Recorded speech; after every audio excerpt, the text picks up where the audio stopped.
Welcome to the Everyday Warrior podcast, where we talk free to break free.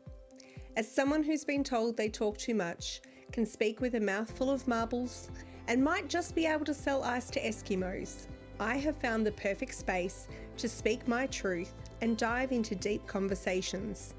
This podcast is about celebrating everyday warriors, the people who face life's challenges head on, breaking through obstacles to build resilience, strength, and courage.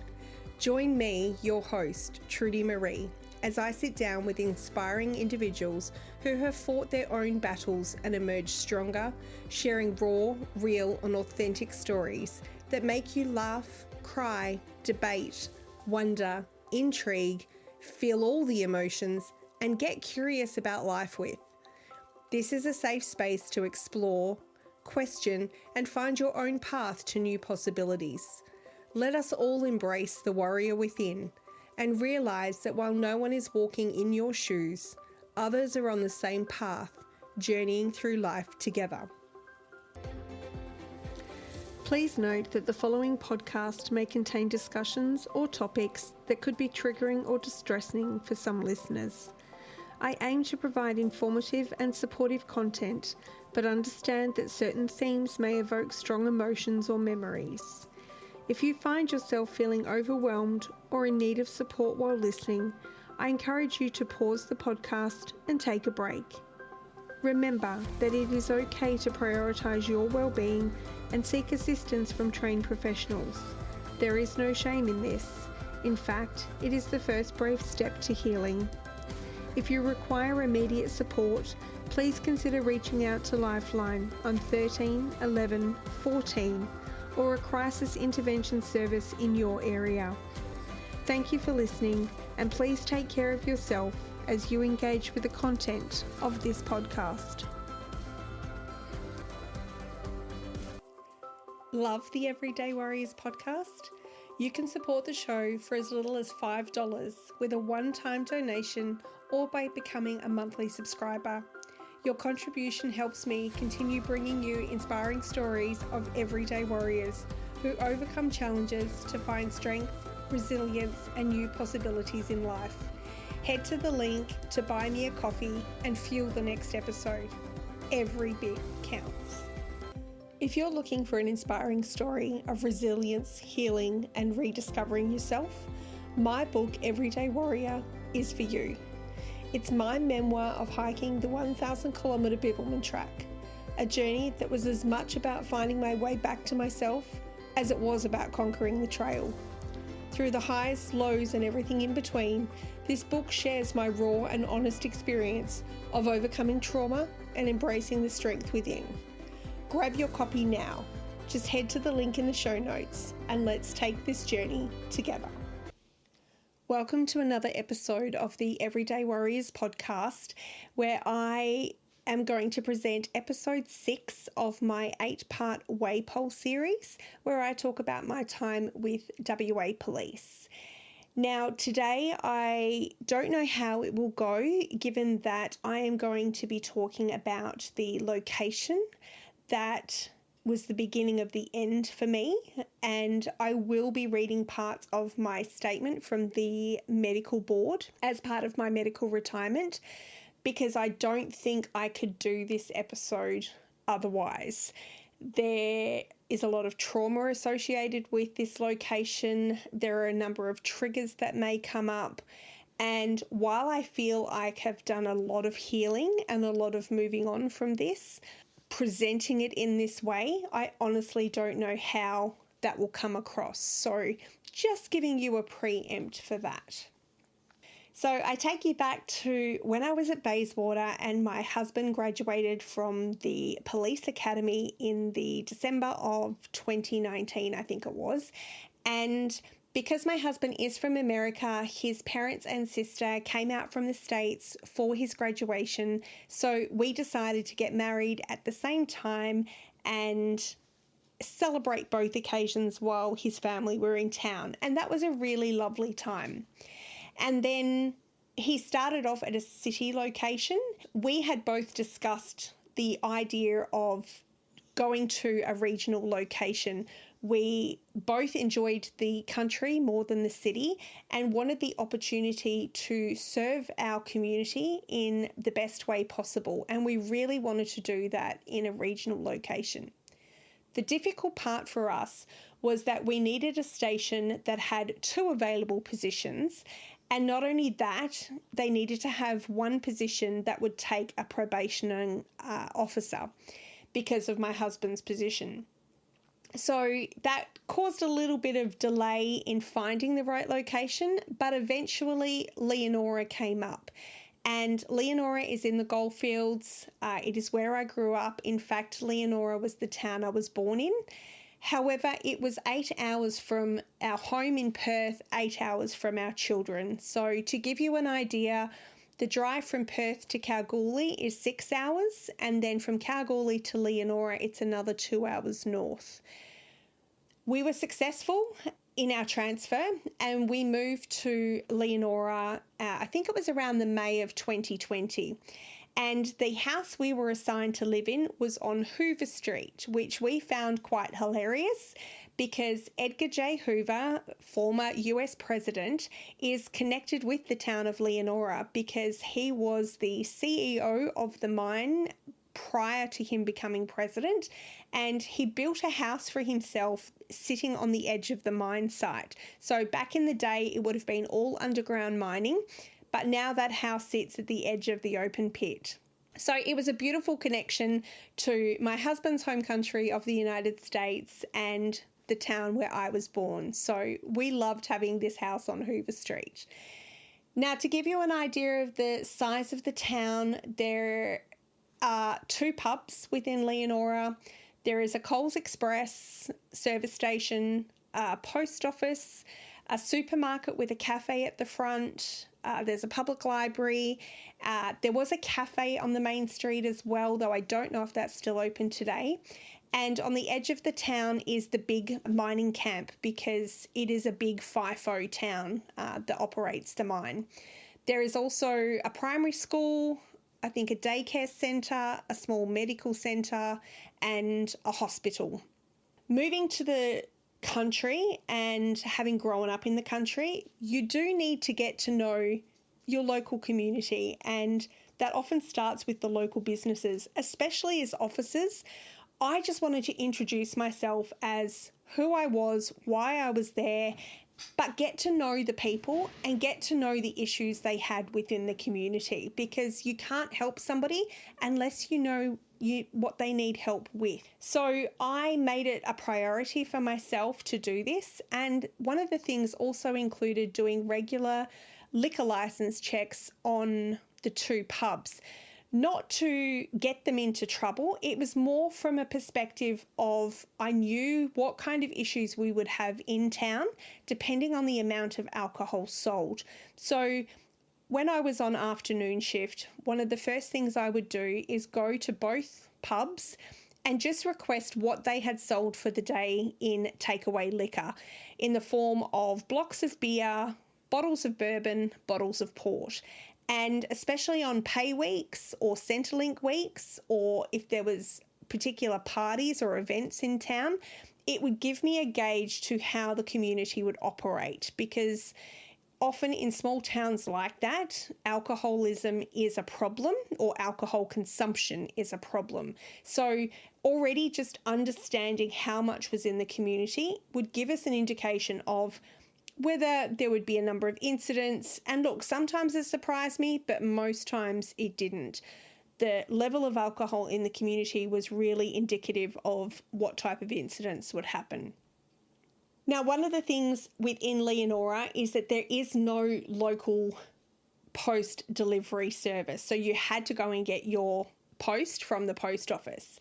And because of that, there were no letterboxes in the streets, which often meant that there were no street numbers in the street. So when we first moved there, it was really hard to get to know whose house was who. During the day, you could start to get some identifying features, but at night, being new to the town, we were completely lost.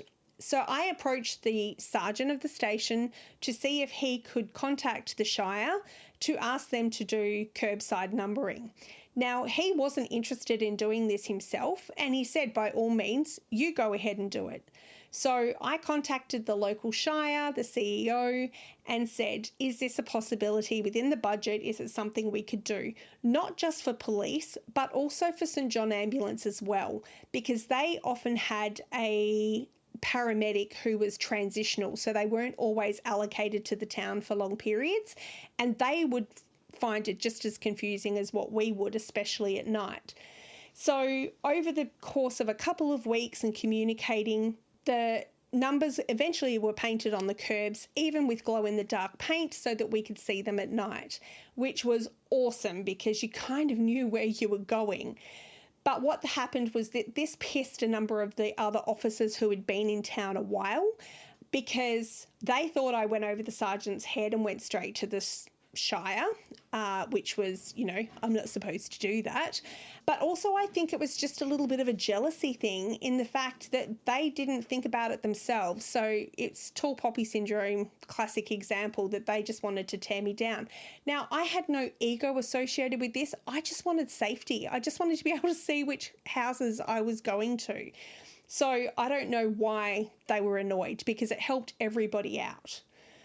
The other thing I did was I took time to get to know the elders in the community. Now, when I moved to Leonora to begin with, I was involved with a funeral, and there was a local Aboriginal liaison officer with WA Police that came up for that funeral. And I mentioned to them that I had been born in the community, I had been delivered by a local midwife, and should I make this known to the locals? And she said, yes, by all means, because you will build respect with the local community.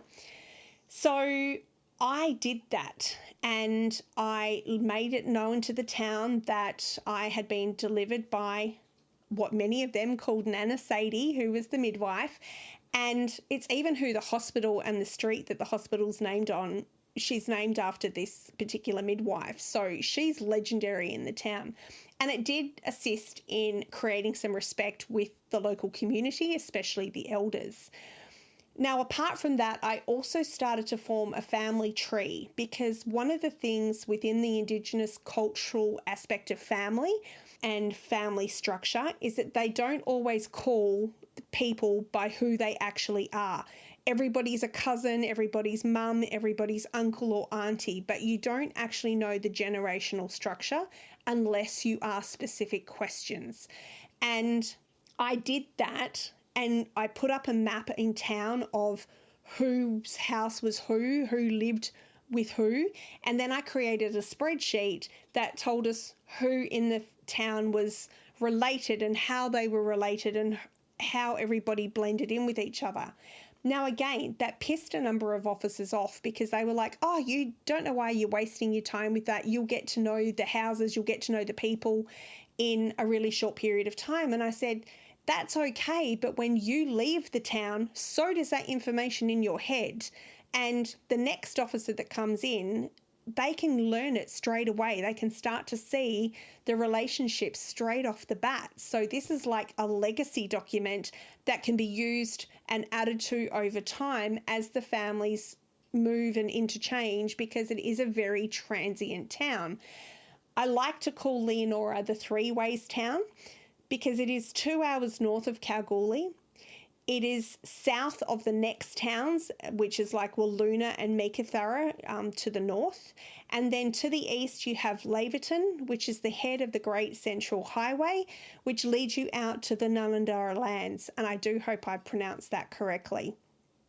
So I wanted to be able to assist the community and assist officers in the station, whether they were there for, 5 minutes or 2 years or whatever, to be able to start form connections of how the town operated.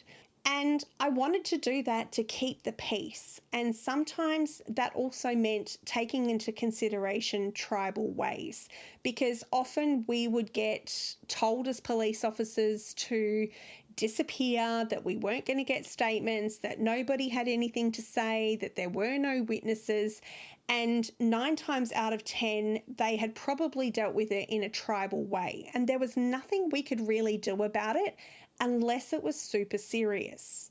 Working with the locals, we would also talk about doing things good ways and bad ways. Dealing with things good ways and bad ways, I got to learn some of the local language, and the tribe out in that area is Wongai, or the people from the Ngundarra lands, and just understanding some of the basic language and talking to them in the basic language, especially if they were a little bit drunk or a little bit incoherent or a little bit older or didn't speak a lot of English, getting through to them in some of the basic ways, it showed a level of respect. And because you had learnt that and because you took the time to use that language, it did actually make them, it made them easier to deal with because you had formed that level of respect and you weren't just a city cop who had come there to do their job, earn some money and didn't give a shit about the community. So it really did make a difference into how we actually looked after the community. So I made it known around town that I was there to build relationships, I was there to keep the peace, and I was there to try and resolve things in a bigger picture rather than just ad hoc incidents.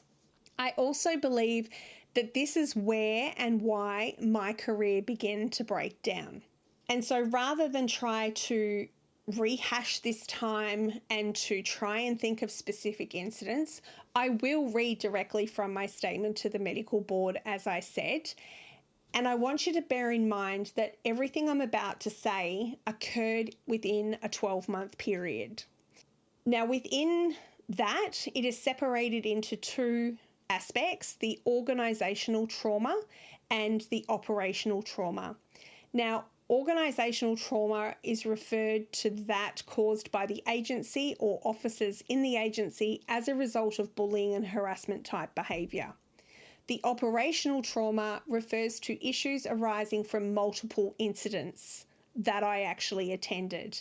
And this was separated out in my diagnosis as part of the complex post-traumatic stress. So now I will read directly from my statement. Organisational trauma. On my very first shift in Leonora in May 2020, we were rostered on with a female senior constable who openly made reference to negative rumours she'd heard about me prior to coming to the station. Now this flustered me, as I loved my Bayswater team, and I questioned in my mind who would possibly speak badly of me. Plus, the fact that this woman, who had never met me, would 1, listen to rumours before actually getting to know me, or 2, why would she make me aware of them anyway? So we got off on a really wrong foot. It then became clear that she really did not like me and would often question or comment negatively on how I went about my work. It was like she was either gaslighting me or undermining me. Now, this came to a head when I was recalled to duty to perform a breath analysis while she was on shift with my husband in the August of 2020. Now, I could have gone home after the breath test, but I decided to stay for the full hour I was being paid to assist my husband, who needed to complete the task as part of his probationary assessments. Now, the female senior constable did not like this, and she tried to play off this senior constable probationary constable interaction with that of a husband and wife relationship, going so far as to personally insult and verbally attack me in front of my husband. I literally left the station in tears and reported this to the sergeant on the following shift. The sergeant spoke with my husband to obtain his version of the incident and how it made him feel uncomfortable, as he could not defend his wife, as he would have been seen as being insubordinate to a senior officer. It was a few weeks before the sergeant actually spoke to the senior constable about this incident, and I'm led to believe she did not take it well, as she went on to district office to make complaints about the sergeant and, I believe, myself. Subsequently, she was deployed to the remote multifunctional police facilities of Warburton, Warrakurna and Blackstone for an extended period of a few months before being transferred from the station. Now, during her time at these 3 locations, she spoke ill of me to officers out on the lands and spread rumours, which I then experienced firsthand when I was sent out to Warburton as a relieving officer. Again, I had to defend myself against the WAPOL grapevine and have officers treat me differently because of it. It was so apparent. Back at Leonora, I had issues with a male senior constable who did not always kit up or adequately kit up with both a firearm and taser while attending incidents or recalls with me. I reported this to the sergeant as I felt it was unsafe for me to be attending incidents being the only officer with accoutrements, especially if I was the only officer with a firearm. But it was never resolved as the senior constable continued the same behaviour on multiple occasions. And so I started to question my safety on the job when I was attending incidents with him.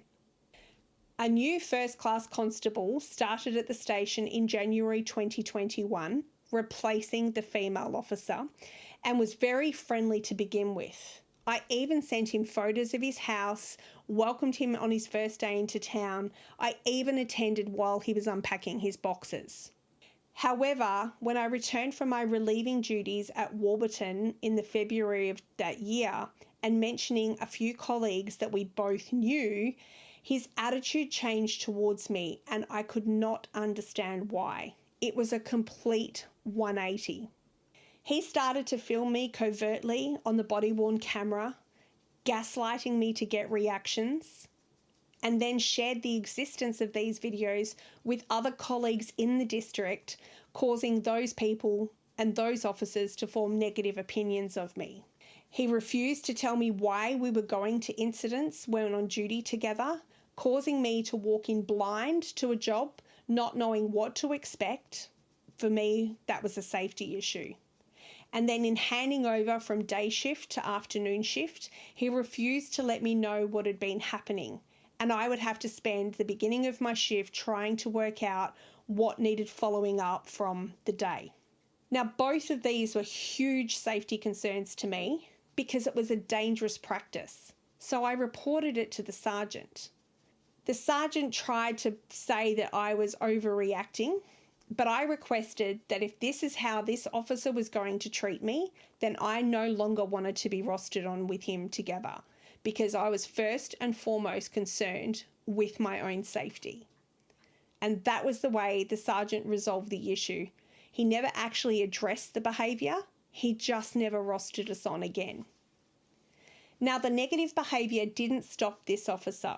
He was going so far as to acknowledge my husband in my presence, but refused to even say hi to me or talk to me. And then that started to continue to other officers within the station, where I would walk into the station and conversations would stop, like you could literally hear a pin drop. This ended up causing me to take sick leave at one point, as the sergeant was on leave and the acting sergeant, who was the senior constable who didn't kit up, was friends with this first class officer who was doing like the bullying style behaviour. And I felt uncomfortable and unsafe working with both of them. It got to the point my anxiety caused migraines, insomnia, and my eczema to flare up. And it ended up being a 2-hour drive one way to go to Kalgoorlie to see a doctor because of how bad my physical symptoms had gotten. A third male first-class officer then started to make snide remarks and comments about things I did personally while at work or while at home, and he tried to laugh it off as like, I'm just joking. But it got to a point where I would have to constantly tell him it wasn't funny and it wasn't appreciated. But do you think it stopped? At the station, I also took on the role of station cleaner when the subcontractor got sick and was unable to continue the role. The male senior constable, who didn't kit up, started making negative comments about the way I was cleaning, and this also then included comments from his wife, who was the customer service officer. And this worsened once they knew about my pending transfer. I told them comments were not justified by them because this was a separate role for me. And if I was a contractor, they would not be coming to me directly, they would be going to the sergeant. So I told them if they had any issues, they could take it to the sergeant, which they never did. But he went so far as to berate me in the middle of the station, accusing me of not doing my job, even though I'd been away on annual leave for a week. Of course I wasn't going to empty bins. I wasn't there to empty them. I did report this to the sergeant on multiple occasions, but I don't believe anything was done about it. And my role as the cleaner only ceased when I transferred to my next station. The worst part was these issues in the station appeared to continue out into the community. Because I had formed extremely good professional working relationships with many of the local business owners and elders within the community, I was making a positive impact. But I heard back from them many of the things that were being said about me outside of the station into the community, which caused me some concern, because now they weren't taking it just in-house, they were trying to basically impact my relationships within the community. It was now at the time that I started to not want to attend my shifts. I would go home most shifts in tears if I wasn't already crying before I went to work. I had trouble sleeping. I had my alcohol consumption was increasing. I was extremely unhappy and I felt unsafe going to work. And it got to the point that I told my husband, we need to get out of town before I have an emotional breakdown, and we should consider requesting a compassionate transfer or look for tenure lifted positions. Now, at the time, 2 tenure lifted positions became available in Narrogin. So we applied at the beginning of June 2021, and we hadn't even been in Leonora for like 12 months. After transfer notices were issued in July, some 7 weeks later, which is later than what they are normally issued, we were actually not relocated until the end of August, and it was a period of some 12 weeks. Extremely stressful, as I knew we were in the process of leaving, but nothing was helping to speed up that transfer, and the bullying behaviour continued. It got to the point that on one of our last shifts in town, my husband was rostered on day shift and I was rostered on afternoon shift. Nothing uncommon. I started my shift being informed that my husband would now be working an overtime double shift, as the colleague who was supposed to be working with me had called in sick. However, later on shift, when we were doing the licensed premises check, we walked into the local hotel and every officer from the station was sitting at the bar, including the officer who had called in sick and the acting sergeant who had approved that sick leave. This enraged me, and it also saddened me that this is what it had come to. Operational trauma. Within the first month of moving to Leonora, I attended 2 vehicle rollover incidents on the same day, within hours of each other, in the June of 2020. They involved members of the same family and resulted in 2 people being taken to hospital and airlifted with the Royal Flying Doctor Service to Perth. One happened on Malcolm Dam, just out of town, and the other on the road coming from the dam, which actually shut down the highway between Leonora and Laverton for a period of time. Now, one of these incidents alone could be traumatic, but 2 in one day increased that intensity. In August of 2020, my husband and I were called to a wounding, whereby a female had assaulted her male partner with a broken bottle in the presence of their 4 children under the age of 13. Now, due to the remoteness in Leonora and the lack of services in the community, we received no assistance at all from Family and Child Services, and I had to leave children at home in the care of the oldest child while their father was taken to hospital and their mother arrested. The children were left in squalor conditions until I could release the mother on bail. Now, while this incident was traumatic in itself, the female suspect took an immediate dislike to me and caused further issues during my time in Leonora. I always felt unsafe around her, knowing full well what she was capable of.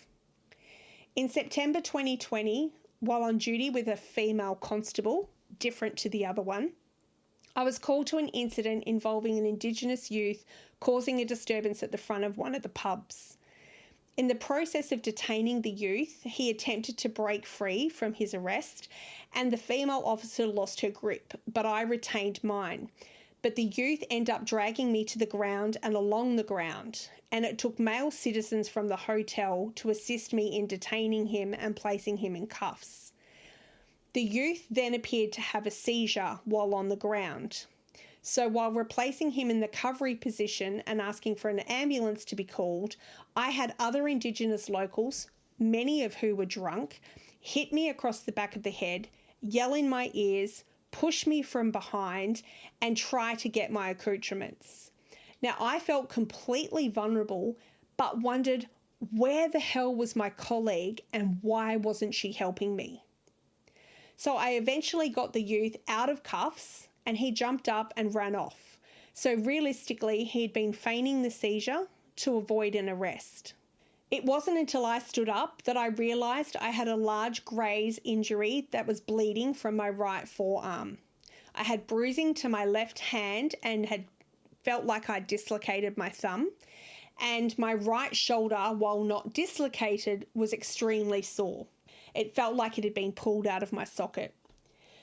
I attended the local hospital for my injuries and then reported the incident. I was later told by a member of the community who had been there that the female colleague had stood by and watched, talking to other people instead of coming to my aid. This again frustrated me and pissed me off, and I became hyper-vigilant whenever I was on shift with her because I knew that I would have to look out for myself because she definitely wouldn't have my back. In the December of 2020, I attended a sudden death of a worker at a mine site with my husband. Now, the intensity of this incident was increased. 1, because it was late at night. 2, it required a safety induction for us to even get on site.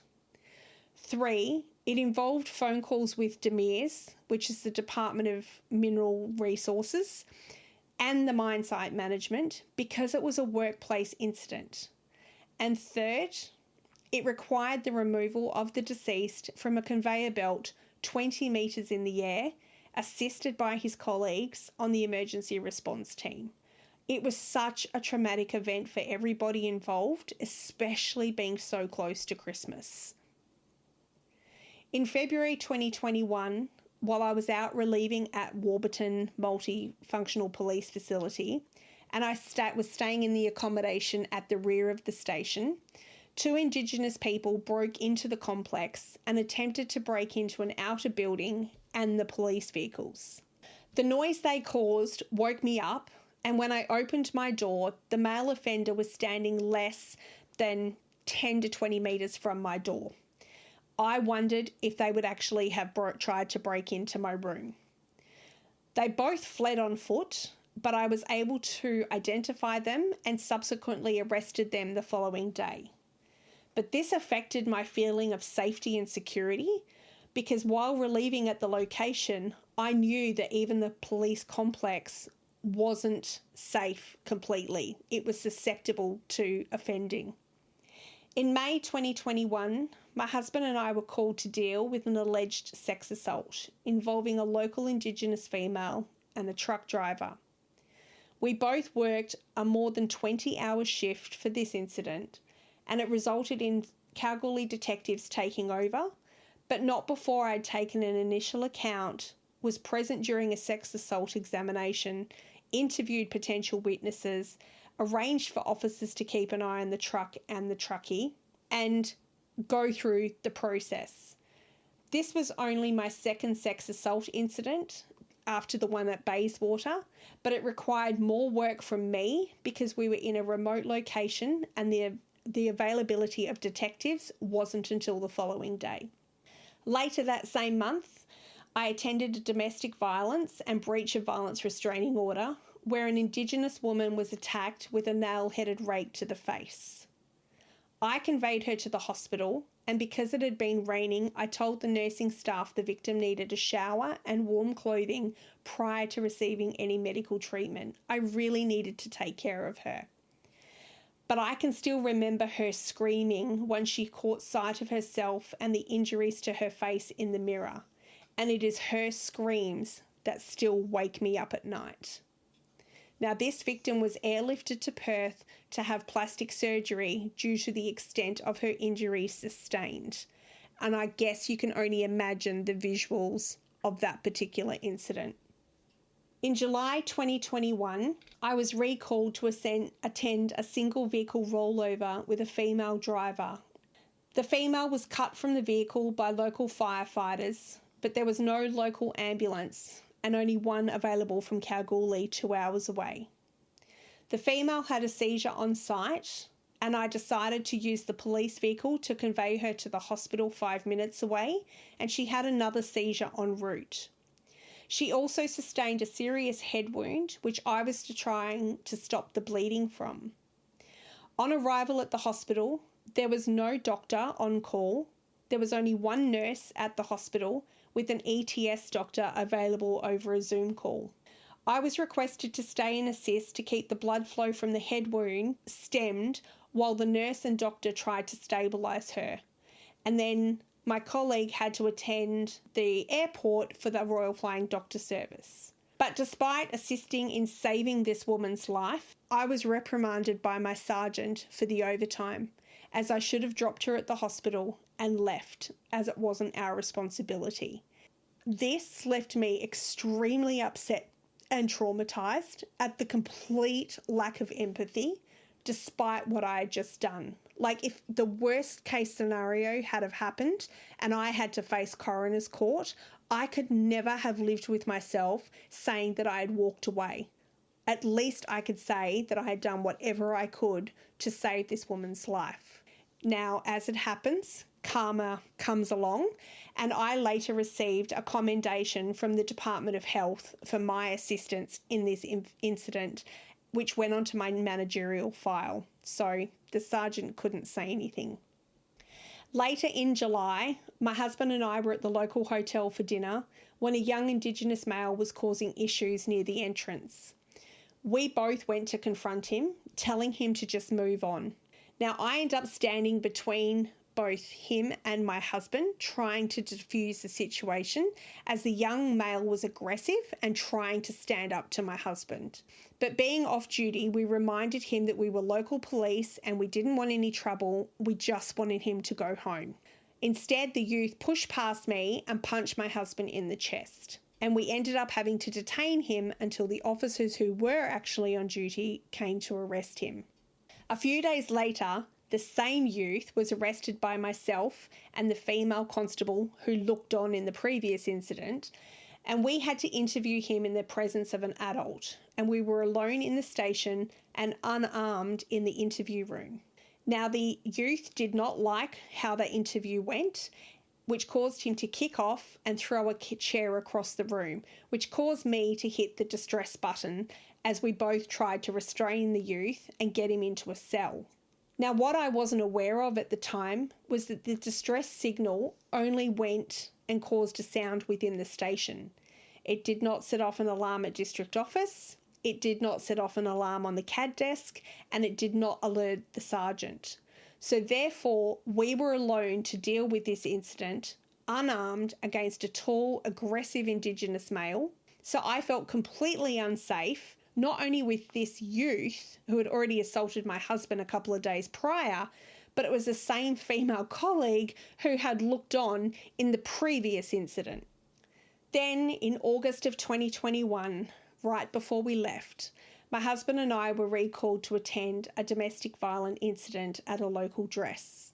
Instead, we were confronted with a young 16-year-old male trying to hang himself, and I was able to remove the hose from his neck and cut him down, saving him before conveying him to the hospital. He was extremely emotional and upset, telling me I should have let him die. Now this one hit closer to home, as both my husband and I had teenage sons ourselves. And it was one of the last jobs we did in Leonora. So I was left traumatised from that incident, but also feeling guilty because I could not provide this youth with any ongoing support as I knew we were leaving. It was also hard for me because we were already out of bed on a recall for another job. And while we were at that job, we were called to attend this job. But had we been called to this job from our beds, the time taken for us to go and get dressed, go into work, kit up, and get to the attending address, that 16-year-old may not have been with us today. So it really did become such a traumatic job for me, and one that haunts me. Now, this is only a small glimpse into some of the serious jobs that I attended during my time at Leonora, and it does not include so many others. I don't think I've quite seen so many severe assaults involving woundings and grievous bodily harms as I did at my time in Leonora. Like, they were just brutal and next level. Many of these jobs were also on recalls. So I would do an 8-hour shift from 4 p.m. to midnight, and then I was on call when I went home. And often I was called out of bed. I hated the sound of the phone calling, and there were so many times that I wanted to put my phone on silent. I was sleep deprived, I was anxious, I was hypervigilant, and added to that, hubby and I would attend many of these jobs together because often it was just simpler to call the two of us to go to a job because it only required one phone call and we could both get out of bed and do the job. But because of that, we couldn't talk about the jobs. Like, often you will vent about different things, as my husband does today. But in that moment, we did not want to relive what both of us had actually experienced firsthand. So it made it really, really difficult on our relationship, especially as relatively newlyweds. Even though we're a mature age, it really caused a strain on our relationship. Now, for respite, hubby and I would actually go out weekly to Hoover House, which sits on the edge of the mine. Beautiful, beautiful old homestead. The mine itself is not so pretty, but the isolation and quiet was a reprieve away from town. They served a beautiful Devonshire tea, and we could just sit up there and pretend we were somewhere else in the world. Because it's at the edge of Gwalia, which is the old ghost town, I would often walk through there too as part of my exercise. So it was about a 5K walk for me to walk out and come back. So I felt relaxed and at peace just getting out of the main part of town. We would often also go out to Malcolm Dam. However, Malcolm Dam dried up, like we were in such a drought situation that the water level from when we got there to when we left, it had practically dried up. So it became somewhere where we actually didn't want to drive out to anymore. We would also go to Kalgoorlie for our grocery shopping. That was the main place we could get our groceries. Quite often we would just do that as a day trip when we were off together. Occasionally we would stay the night at a hotel and have a nice dinner in town and just get away for the night. And sometimes we would stay with my stepsister who still lives in Kalgoorlie. So that was our reprieve away from the town. It just didn't happen as often as we would like because we worked an 11-day fortnight. So we would only get 3 days off a fortnight. And if you had recalls, you had even less time off. Despite all of that, we did do some fun stuff in the town. The I Think You Know program that I was hosting while I was at Bayswater, I did run at the school and at the nearby school in Menzies. And so we would do some fun stuff with that. We would do some Indigenous cultural days as well. We would do officer days at the school where we would go in and have a conversation with the students, especially in junior primary, and I loved that. And I also participated in cultural events on land. So I would actually go out with one of the teachers who was Indigenous, local, and we would do stuff on the land. And I learnt so much in that time, but I also had a great time watching the kids and learning through the kids' eyes. Like, it was so much fun. We also hosted blue light discos for the kids. So that was great to see them doing something fun, because one of the hard things of living in the town was that the children were at risk, especially when alcohol was involved. Like, there is so much stuff, is all I'm going to say, that can happen to those kids that we just wanted to keep them safe. And so often that for me meant dropping kids home at night, or taking them to a safe house, or taking them to the youth centre, or wherever the case may be. So when we hosted these blue light discos for the town kids overall, like, it was a really good time. Now, despite the negative impact from other officers, I actually loved my opportunity of working out on the lands. I got to learn more about the Indigenous culture. I got to appreciate the vast Australian landscape. I purchased some beautiful artworks from locals, including stuff that was handmade specifically for me. I got to watch kangaroo being cooked traditionally on an open campfire. I would take walks to the local creek. It really was a blessing to see how people lived out on the lands in more traditional ways, and how there was this sense of community. Even though the police were there to kind of protect the area, it just really was an amazing experience. But I really felt let down by senior management, not only from a station level, but also from a district level. I felt like none of my concerns were ever taken seriously, that nothing was ever bad enough to take any action against, and that nepotism was alive and well, and that people just didn't care. Like, I have never felt so isolated and alone and on my own than I did working for that station. Normally, when you get transferred from a station, you are given some kind of going away party and some kind of gift. It had happened for me at every other station I had been at so far. Even though I was only there for a short time, I was given something at every single station. But we received nothing by way of a send-off from our colleagues, and only my husband received a going away gift. Now, if that's not blatant ostracisation as a form of bullying and harassment, I don't know what is. So we threw our own leaving drinks at the pub with a number of local people and local business owners, as well as local Indigenous coming to say farewell to us. Now, only 2 of the officers from our station came, and I really think it was either 1, to sticky beak, or 2, because they felt like no one else would show up, so they needed to show up.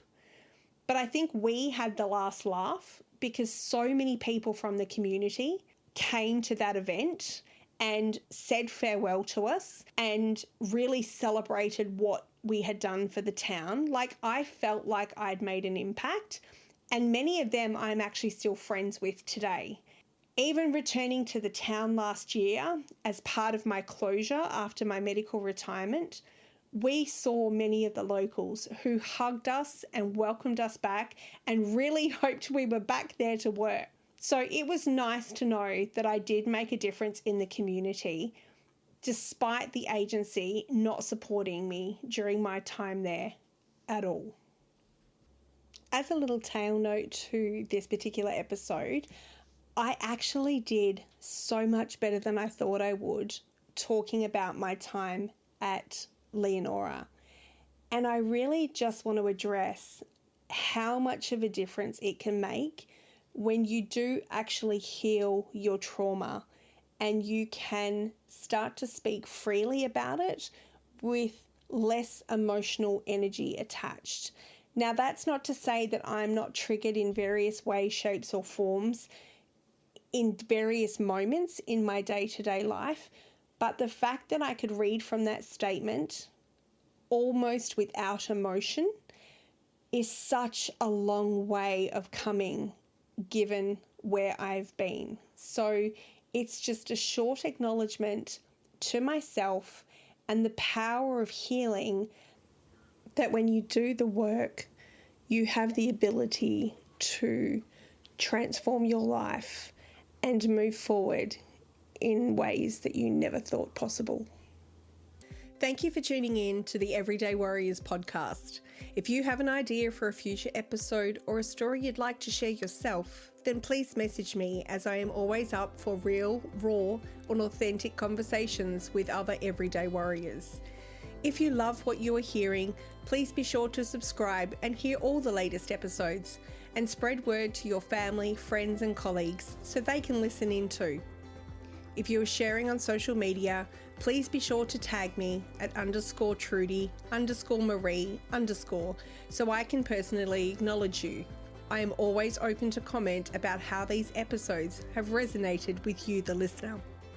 It would also mean the world to me if you were to leave a 5-star review to ensure that the Everyday Warrior podcast is heard by more listeners around the world. And remember, lead with love as you live this one wild and precious life.